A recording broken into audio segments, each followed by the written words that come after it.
Abantu benshi bakweretse setting nyinshi wakora kuri telefone yawe mu bintu byinshi bigiye bitandukanye, ariko hari akantu batakweretse. Scrolling umanuka gutya urebe. Aha uraza ukande kuri aka kantu urebe ukuntu screen yacu ibaye. Nugaruka gutya wongere ukande muri ubu buryo urabona ukuntu screen yacu ibaye.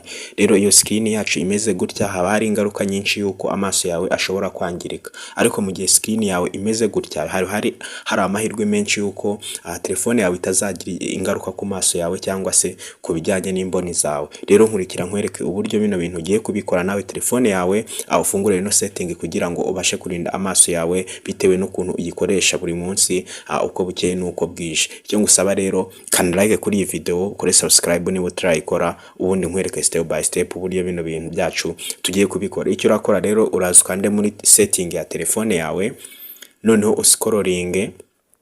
Ahantu uza ugascrollinga rero uraza ukirike hano hantu handitse display and brightness,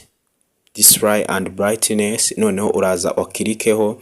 Noneho hano bari bukwereke icyo bita dark theme, light theme.